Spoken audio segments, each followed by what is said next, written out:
Hello friends, मैं हूं advocate Brijesh Yadav. आप सभी का मेरे इस वीडियो लेक्चर्स में बहुत बहुत स्वागत है। दोस्तों, आज हम इस वीडियो लेक्चर्स के अंदर बात करने वाले हैं कि क्या आप एक लोन के डिफॉल्टर हैं और ऐसे में कहीं ना कहीं आगे चलकर बैंक या फिर एनबीएफसी ने आपके खिलाफ में, आपके अगेंस्ट में मजिस्ट्रेट कोर्ट में कंप्लेन फाइल कर दी। दोस्तों, अब ये जो कंप्लेन फाइल हुई होगी, हो सकता है सेक्शन 25 ईसीएस बाउंस के मामले में आपके खिलाफ में section 25 payment and settlement act 2007 में आपके खिलाफ में कंप्लेन फाइल की होगी दोस्तों। या फिर हो सकता है आपने बैंक या फिर एनबीएफसी में चेक दे रखा होगा और ऐसे मामले में बैंक और एनबीएफसी ने जब उस चेक को अपने बैंक अकाउंट में डिपॉजिट किया और वो चेक डिसऑनर्ड हो गया, बाउंस हो गया, तो इस मामले में बैंक या फिर एनबीएफसी ने आपके खिलाफ में मजिस्ट्रेट कोर्ट में सेक्शन 138 नेगोशिएबल इंस्ट्रूमेंट एक्ट 1881 में आपके खिलाफ में कंप्लेन फाइल की होगी दोस्तों। अब ऐसे में होता क्या है, जब आपके खिलाफ में कंप्लेन फाइल हो जाती है दोस्तों, तो फिर आगे चलकर मजिस्ट्रेट कोर्ट जो होती है वो आपके खिलाफ में संज्ञान लेती है, कॉग्निजेंस लेती है दोस्तों। लेकिन संज्ञान या फिर कॉग्निजेंस लेने से पहले मजिस्ट्रेट कोर्ट आपको एक प्री कॉग्निजेंस की नोटिस भेजती है दोस्तों, और उसमें डेट, समय, तारीख जो भी है वो सब मेंशन रहता है और आपको उस डेट, समय, तारीख पे जाकर आपको अपना पक्ष, आपका जो भी डिफेंस है उससे आपको रखना होता है दोस्तों। यदि आप नहीं चाहते हैं तो फिर आगे चलकर आपके खिलाफ में मजिस्ट्रेट कोर्ट या फिर आपके अगेंस्ट में सम्मन्स जारी करती है दोस्तों, सम्मन्स इशू करती है। अब ऐसे में क्या होता है, यदि आप उस डेट, उस समय पर यदि आप उस पर्टिकुलर संबंधित कोर्ट में यदि आप नहीं पहुंच पाते हैं दोस्तों, तो आगे चलकर मजिस्ट्रेट कोर्ट आपके खिलाफ में वारंट जारी करता है, वारंट इशू करता है दोस्तों। डियर फ्रेंड्स, अब होता क्या है, अब ये जो कंप्लेन फाइल हुई है ना दोस्तों, ये कंप्लेन आप जहां पे जिस क्षेत्र में रहते हैं, आपका जो जुरिस्डिक्शन है दोस्तों, वहां पे ये कंप्लेन फाइल नहीं होती है। ये कंप्लेन फाइल होती है किसी दूसरे स्टेट में, दूसरे शहर में, दूसरे राज्य में, जहां से आप काफी लंबे दूरी पे आप रहते हैं दोस्तों। हो सकता है कि आप मुंबई में हो और आपके खिलाफ में ये जो केस, ये जो मुकदमा, ये जो कंप्लेन फाइल हुआ है, ये हो सकता है कोलकाता में हुआ हो दोस्तों। डियर फ्रेंड्स, होता क्या है, व्यक्ति रहता किसी दूसरे स्टेट में है और मुकदमा किसी दूसरे स्टेट में फाइल कर दिया जाता है बैंक और एनबीएफसी के द्वारा। दोस्तों, एकदम क्लियर कट पिक्चर है कि ये पूरा का पूरा काम फॉर हैरेसमेंट पर्पस के लिए किया जा रहा है, जिससे कि लोन का डिफॉल्टर हैरास हो जाए, कोर्ट के चक्कर बार बार काटे, परेशान हो जाए और वो जो भी अमाउंट है उस अमाउंट का वो भुगतान कर दे। और वो कैसे करेगा, एक लोन को चुकाने के लिए दूसरा लोन और दूसरे लोन को चुकाने के लिए तीसरा लोन दोस्तों। क्योंकि उस व्यक्ति की मजबूरी थी, कोई ना कोई एक जेन्युइन कारण था, इस रीजन की वजह से वह व्यक्ति लोन की ईएमआई को डिफॉल्ट करता गया। किसी को ये नहीं पसंद है कि उसके खिलाफ में कोर्ट में मुकदमा हो, केस हो, कंप्लेन फाइल हो। सबकी अपनी अपनी कोई ना कोई मजबूरी होती है दोस्तों। यदि व्यक्ति के पास पैसा होता तो जब व्यक्ति को लीगल नोटिस गई होती, उसको मेल गया होता, कॉल गया होता, लोन रिकवरी एजेंट्स का हैरेसमेंट मिलना पड़ता दोस्तों, तो ये सारी चीजों को देखकर वो पैसा अगर होता उसके पास तो वो पैसा दे दिया होता दोस्तों। लेकिन कहीं ना कहीं उसकी स्थिति, परिस्थिति, कोई ना कोई मजबूरी होगी, इस रीजन की वजह से उसने उस लोन की ईएमआई का भुगतान नहीं कर पाया, बकाया राशि का पेमेंट नहीं कर पाया दोस्तों। अब हुआ क्या, उस व्यक्ति के खिलाफ में दूसरे राज्य में कंप्लेंट फाइल कर दिया गया, मुकदमा, केस फाइल कर दिया गया दोस्तों। अब समझो उस व्यक्ति को, अब एक एग्जांपल, एक उदाहरण लेता हूं कि समझो वो व्यक्ति लोन का डिफॉल्टर मुंबई में रहता है, ठीक है। अब उसको कोलकाता कोर्ट से उसको सम्मन्स आ गया, उसको प्री कॉग्निजेंस की नोटिस आ गई।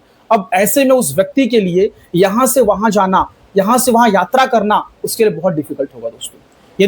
यदि वह मुकदमा ऐसे ही आगे चलता रहा तो तारीख पे तारीख, महीने में 3-4 तारीख पड़ गई, तो वह व्यक्ति यहां से कोलकाता जाएगा 1500, 1600, 2000 किलोमीटर दोस्तों। तो आने जाने में उसका समय, टाइम बर्बाद होगा, प्लस आने जाने का जो यात्रा का जो खर्च है, जो उसका ट्रेवलिंग का जो एक्सपेंस है दोस्तों, वो भी जाएगा। तो कहीं ना कहीं वो व्यक्ति बहुत काफी परेशान हो जाएगा। यदि व्यक्ति सीनियर सिटीजन है, कोई वृद्ध व्यक्ति है, तो उसके लिए कितनी भरी मुश्किल होगी दोस्तों आना जाना। तो ये व्यक्ति काम धंधा करे, व्यापार करे, अपना जॉब करे, 2 पैसे कमाए, या फिर वो कोर्ट कचहरी के चक्कर काटे, तो ऐसे में कहीं ना कहीं बहुत परेशानी हो जाती है दोस्तों। तो ये सारी चीजों से यदि आप बहुत ज्यादा परेशान है दोस्तों, तो इसका एक सॉल्यूशंस मैं आज आपके लिए इस वीडियो में लेकर आया हूं दोस्तों। डियर फ्रेंड्स, यदि आपको सेक्शन 25 में कोई नोटिस आई है, सेक्शन 138 की कोई नोटिस आई है दोस्तों, सम्मन्स आपके खिलाफ में कोई सम्मन्स आया है कोर्ट के द्वारा दोस्तों, तो ऐसे में अब आपको इतने दूर यात्रा करने की जरूरत नहीं है, इतना दूर आपको जाने की जरूरत नहीं है दोस्तों। डियर फ्रेंड्स, मैं ये परमानेंट नहीं बोलूंगा, ठीक है, ये मैं परमानेंट नहीं बोलूंगा दोस्तों। आपको यहां पर मिल सकती है हाजिरी माफी दोस्तों। दैट मीन्स की एग्जम्पशन फ्रॉम पर्सनल अपीयरेंस, मतलब कि आपको अब समन्स आया है, यदि आप नहीं जा सकते तो आपको अब जाने की जरूरत नहीं है। यदि आपकी कोई जेन्युइन प्रॉब्लम है, हेल्थ इशू है, ठीक है, यात्रा का प्रॉब्लम है, यदि आप सीनियर सिटीजन है दोस्तों, तो ऐसे में अब आपको उस मजिस्ट्रेट कोर्ट में यदि आपको समन्स रिसीव होता है तो आपको वहां पे जाने की जरूरत नहीं है दोस्तों। आप अपने आप अपने बिहाफ पर आपके एक एडवोकेट को वहां पे आप स्टैंड कर सकते हैं दोस्तों। यदि आपने कोई एडवोकेट यदि अपने बिहाफ पर आपने वहां पे खड़ा रखा है दोस्तों, वहां पे स्टैंड रखा है, तो वह एडवोकेट आपके पक्ष में वहां पे खड़े होके वो आगे केस को चला सकता है। और दोस्तों साथ ही साथ यदि आप नहीं आ रहे हैं तो वहां पे हाजिरी माफी का एक एप्लीकेशन, एक दरख्वास्त, एक आवेदन लगा सकता है दोस्तों, जिसे कहते हैं एग्जम्पशन की एप्लीकेशन दोस्तों। तो आप अपने वकील से संपर्क करके वहां पे आप क्या कर सकते हो दोस्तों, हाजिरी माफी की आप एप्लीकेशन लगा सकते हैं दोस्तों। डियर फ्रेंड्स, ये जो मैं प्रक्रिया आपको बता रहा हूं दोस्तों, ये प्रक्रिया जो हमारा जो नया कानून है बीएनएसएस, भारतीय नागरिक सुरक्षा संहिता के धारा 228 सब क्लॉज 1, दैट मीन्स की सेक्शन 228 ऑफ सब क्लॉज 1 में इसके बारे में बताया गया है दोस्तों। यदि व्यक्ति किसी दूसरे स्टेट में रहता है, किसी दूसरे शहर में रहता है, दूसरे राज्य में रहता है दोस्तों, यदि उसको आने जाने में काफी दिक्कत होती है, उसका ट्रेवलिंग का जो है जो उसकी दूरी, जो यात्रा है वो काफी लंबी है दोस्तों, 1500 किलोमीटर, 2000 किलोमीटर, 1200 किलोमीटर दोस्तों, तो ऐसे में वह व्यक्ति मजिस्ट्रेट कोर्ट के समक्ष अपने वकील के माध्यम से वहां पे एक एग्जम्पशन का एक एप्लीकेशन लगवा सकता है, हाजिरी माफी की एक एप्लीकेशन लगवा सकता है दोस्तों।